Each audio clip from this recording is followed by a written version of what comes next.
Om Sri Sai Ram.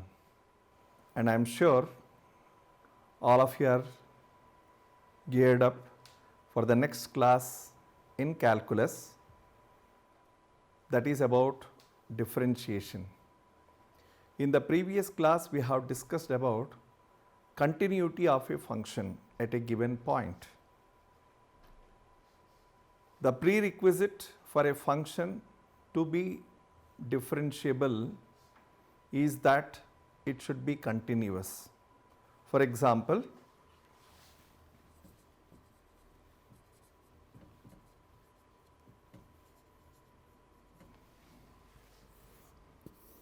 suppose here is a function like this.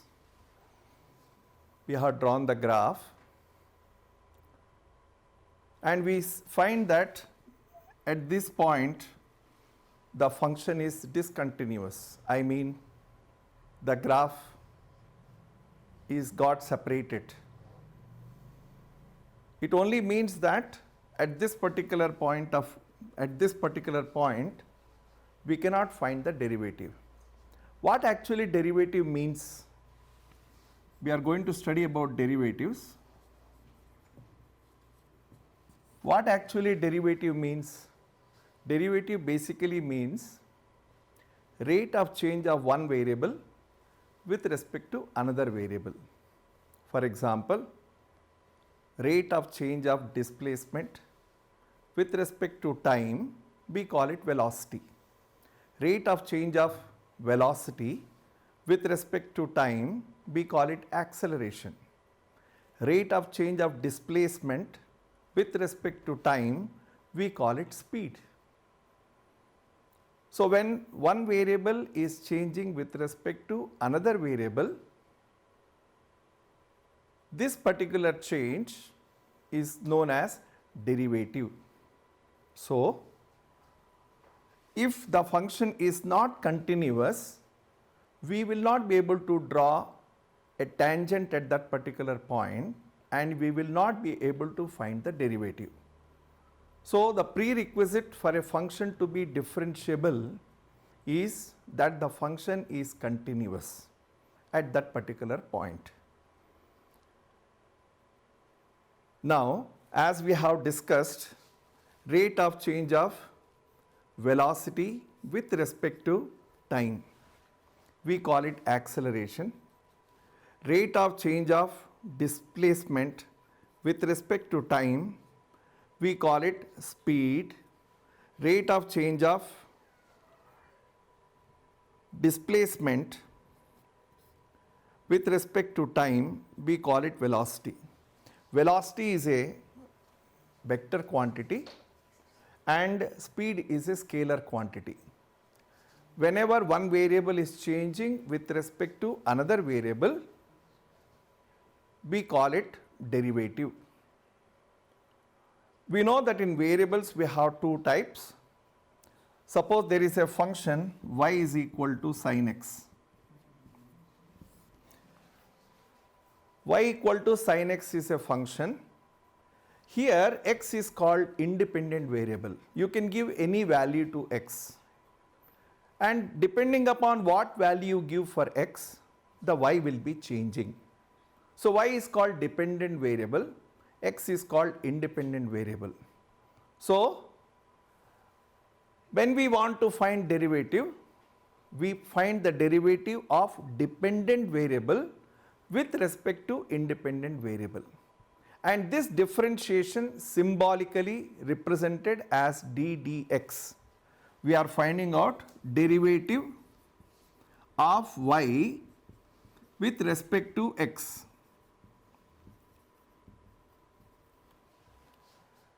Sometimes instead of writing dy by dx, we also write it as y dash. Y dash also means derivative of y with respect to x.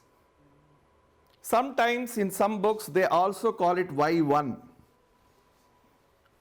It also means the same. These are all different ways of representing derivative. When the derivative is possible or when the differentiation is possible, as we mentioned, the first condition is that the function should be continuous. But apart from that, just like continuity, if you recollect, we said that the function is continuous if the limit of the function is equal to value of the function. Prior to that, the limit must exist. And in order to say that the limit exists, we said the condition is that the left hand limit is equal to right hand limit. When left hand limit is equal to right hand limit, we say that the limit exists, and if that limit is equal to value of the function, we said the function is continuous. In the same manner, in order to say that the function is derivable, in order to differentiate a function, in order to find the derivative of a function, we have two conditions. First condition is that it should be continuous, and the second condition is, just like continuity, the left hand derivative should be equal to right hand derivative. How do you find left hand derivative?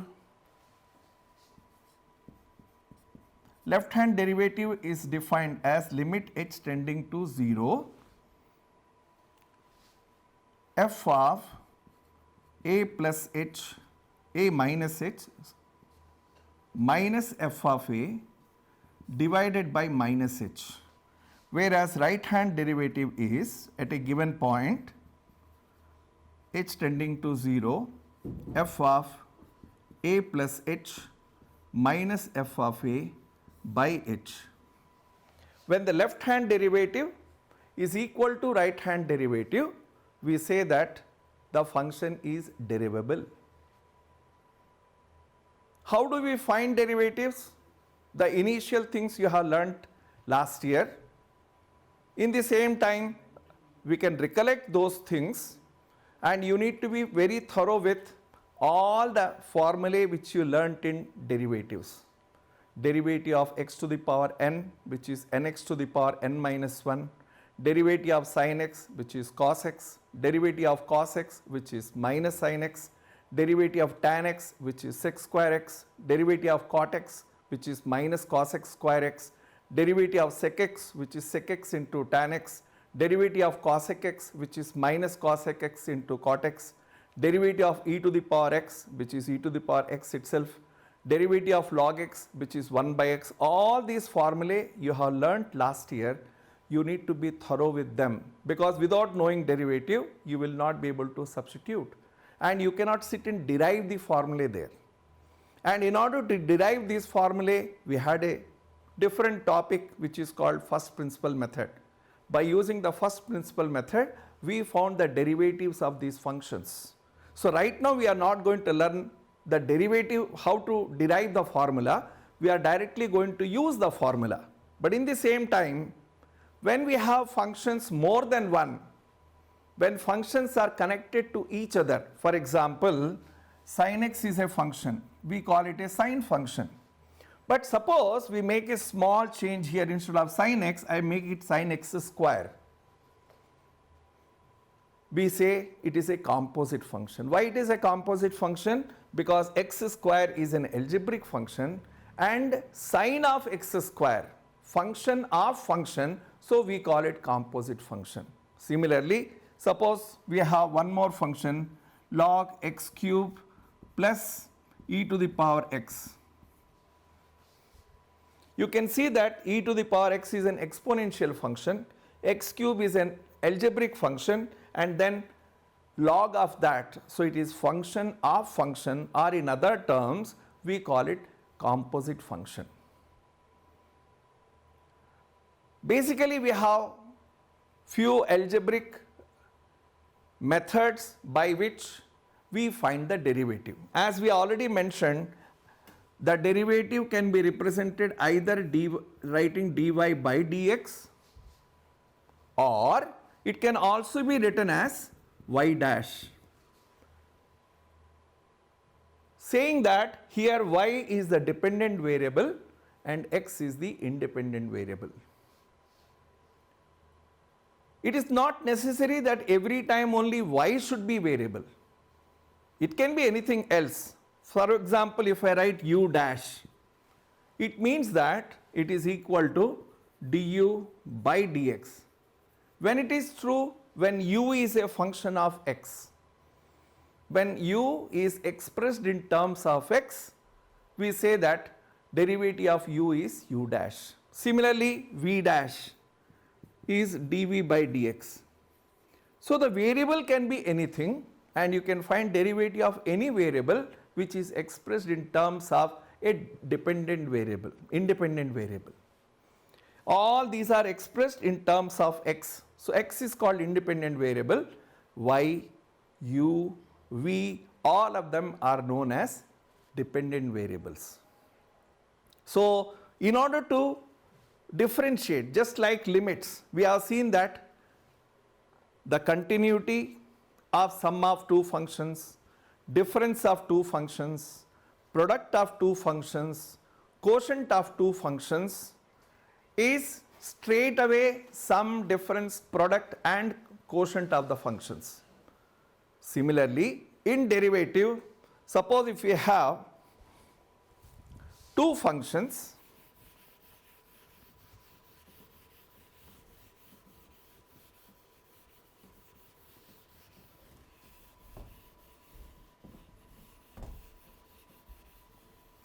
suppose we have got two functions, one is u, another is v. So if we want to find out derivative of sum of them, u plus v derivative, it is equal to u dash plus v dash. Suppose if it is difference, similarly if you have to find out derivative, it is u dash minus v dash. But it changes the moment you take product. Suppose if you want to find out the derivative of uv dash, it is u dash into v plus u into v dash. Derivative of one function into second function plus derivative of second function into other function. If you want to call them 1 and 2, we can say derivative of first into second plus derivative of second into first. Similarly, if we have to find out derivative of quotient of two functions, u upon v, if you have to find out, this dash basically means we are finding out ddx of u by v. So what is ddx of u by v? Is very simple. Derivative of numerator into denominator minus numerator into derivative of denominator by denominator square. As far as addition and subtraction are concerned, there is no complication in that. But in the case of product, you need to remember this formula. It can be that you find derivative of second and then derivative of first. It will not make any difference whether you write it u dash v plus uv dash or you write uv dash plus u dash v, for a simple reason that the sign between them is plus. So whether it is 2 plus 3 or 3 plus 2 doesn't matter. In any order we can write. But if it is quotient, we have to be careful.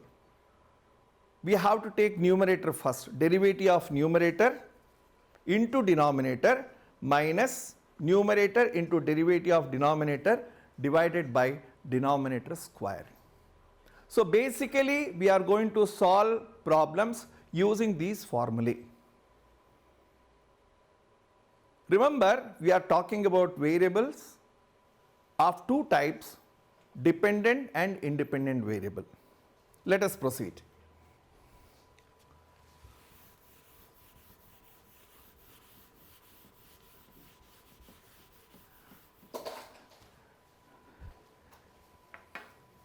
As we discussed earlier, just by knowing formulae, if the functions are given direct, you can always write the derivative. You don't need to derive them. But what we are going to do in the exercise now is how to find derivatives when they are composite functions. For example, let us say we have a problem, first problem of the second exercise.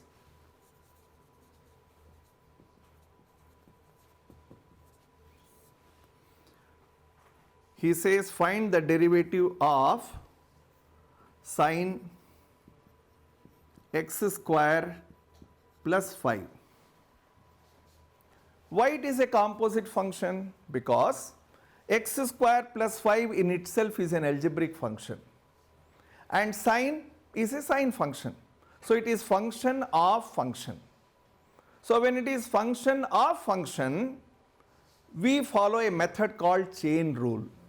What is the chain rule by using which we find the derivative? We take one particular function as u. Let us say here we will take x square plus 5 as u. Then what happens? It becomes d dx of sine u. Remember, we can find the derivative of a function only with respect to independent variable. Here u is a new variable. You cannot find derivative of u with respect to x. You can find derivative of u only with respect to u. So the change which we will make now is, instead of writing d dx, we will say d du of sine u into, since we have removed dx, here we will say du by dx. So what is happening? We are finding out d du of sine u. d du of sine u or d dx of sine x, both are same. And what is the derivative of sine x? Cos x. So what is the derivative of sine u? It will be cos u. But now we have to find out d dx of u. So write d dx of u. What is u? It is x square plus 5. Substitute back what is u. So you get cos x square plus 5 into d dx of x square. What is derivative of x square? The formula is d dx of x to the power n is n x to the power n minus 1. Whatever is the power will come as a product into x to the power 2 minus 1. So it will become 1. And what is derivative of constant phi? 0. So this is the answer. So this is called chain rule, by using which we find the derivative of composite function. So quickly 3-4 problems we will do and we will end this session. Let us say we have another simple example, problem number 2. Find the derivative of cos of sin x. Sin x in itself is a function, cos x is independently a function, so it is called function of function. So how do we do it? We take sin x as u and so that this will become d dx of cos u. And we know that u cannot be differentiated with respect to x, so we write d du of cos u into du by dx. And what is d du of cos u? It is minus sin u. d dx of u, derivative of sin x. And what is derivative of sin x? It is cos x. So it is minus sin of u, u is sin x, into derivative of sin x is cos x.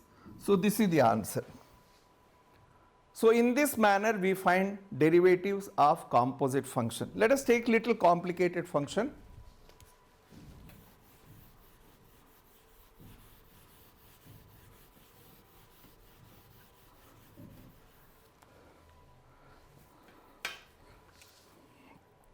Let us say we have the fourth problem. Find the derivative of sec of tan root x.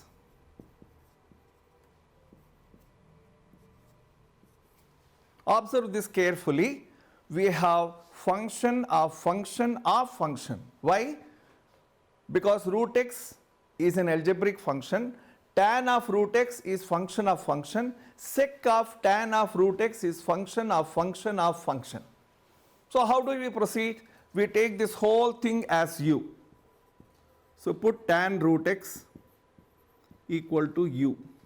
So what happens? This becomes d dx of sec u. And we know that we cannot find directly derivative of sec u with respect to x. So we will write d du of sec u. And since we are changed dx to du, we are going to write du by dx. Simplify. What is derivative of sec theta? It is sec x tan x. So it will become sec u tan u into d dx of u. What is u now? It is tan root x. Remember, it is function of function of function. So we have to repeat the process 3 times. We have done 1 time. Now tan root x. Assume that tan root x is a problem separately. So if it is just tan root x, how do you do it? Because there is root x, so we will take it as some other variable, put root x equal to v. So what will happen? Let us take up only this part instead of repeating the whole thing to write. So let us say we are finding out d dx of tan root x. So root x we took it as v, so it will become d dx of tan v. Again the same problem, v cannot be differentiated with respect to x, so we will convert into d dv of tan v into dv by dx.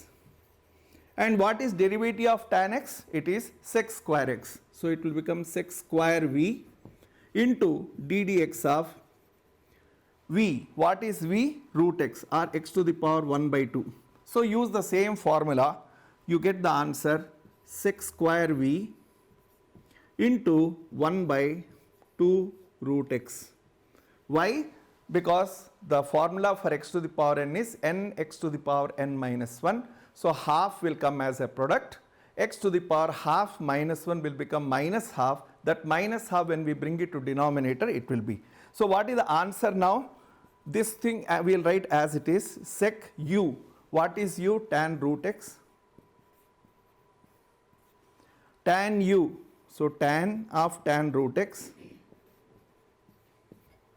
Sec square v. What is v? Root x into this. So this whole thing is the answer for the function, because it was function of function of function.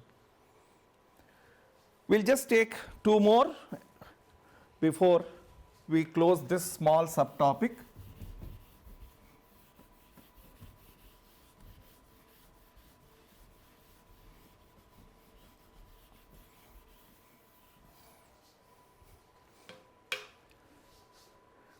Yes.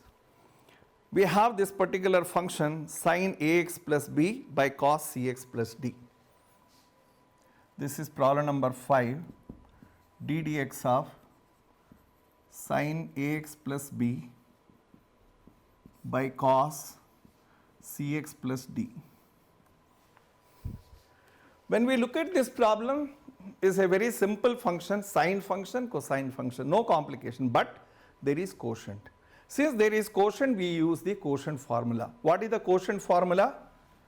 The formula is d dx of u upon v is equal to u dash v minus uv dash by v square. Derivative of numerator, derivative of u is sin ax plus b. So d dx of sin ax plus b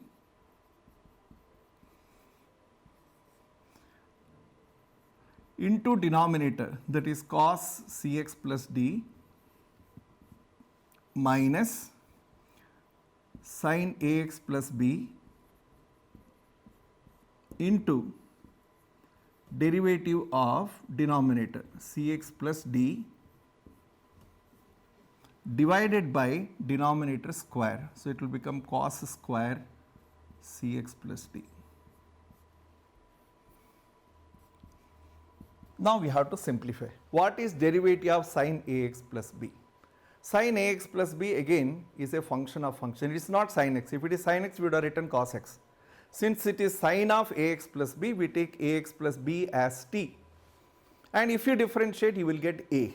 So the answer will come a of sin ax plus b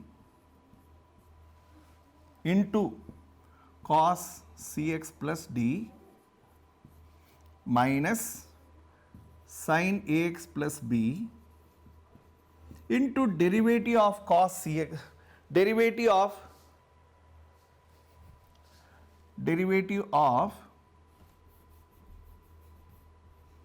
cos Cx plus d.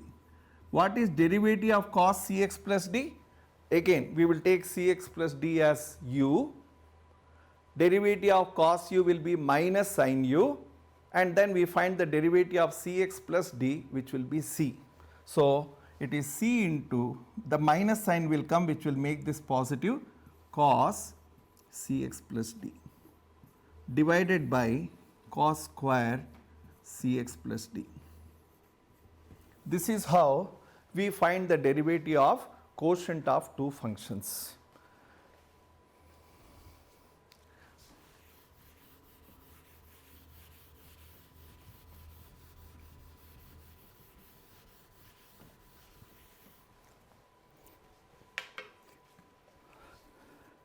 Let us say we take a problem number 9, prove that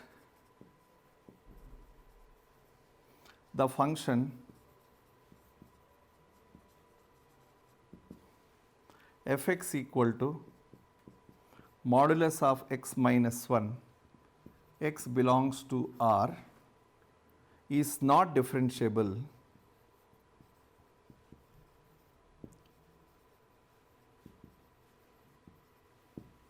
at x equal to 1. If you look at this function, it is called modulus function, and we know that modulus functions are continuous.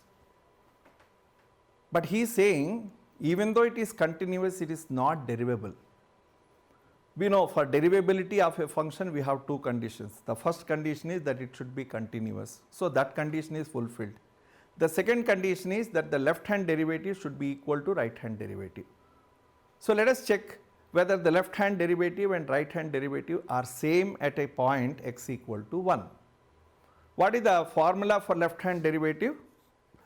The formula for left hand derivative is limit h tending to 0 f of the point is 1. So 1 minus h minus f of 1 divided by minus h. Substitute the values, limit h tending to 0, f of 1 minus h. If f of x is x minus 1, so this will become, in place of x you will write 1 minus h. So 1 minus h minus 1 minus f of 1, in place of x you will write 1, so it will become 1 minus 1 by minus h.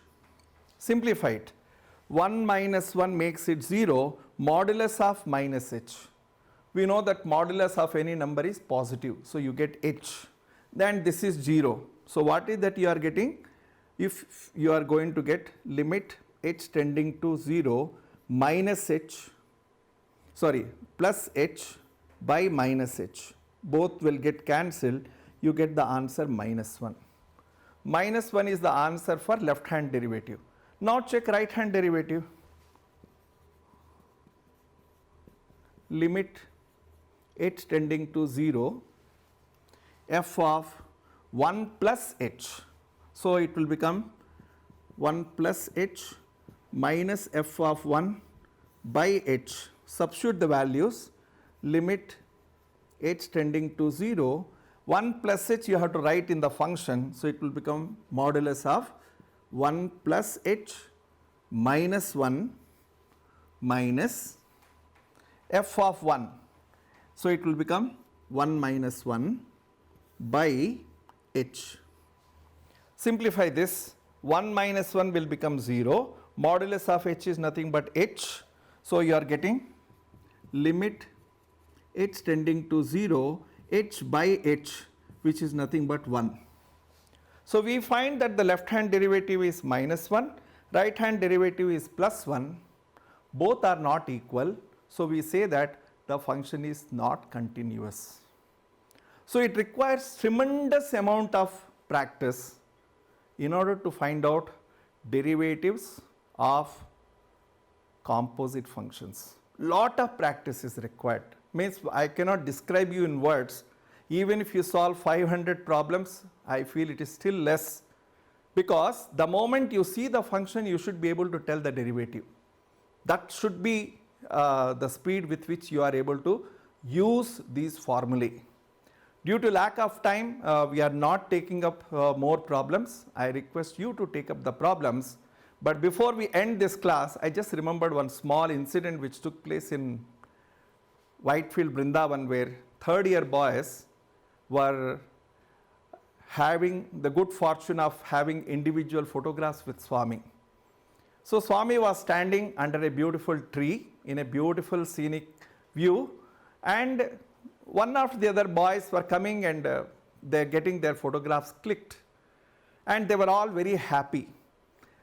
When everybody finished, the last boy, when he came and stood next to Swami and had his photograph, Swami looked at him and he said, see, you all come and go, you are all variables.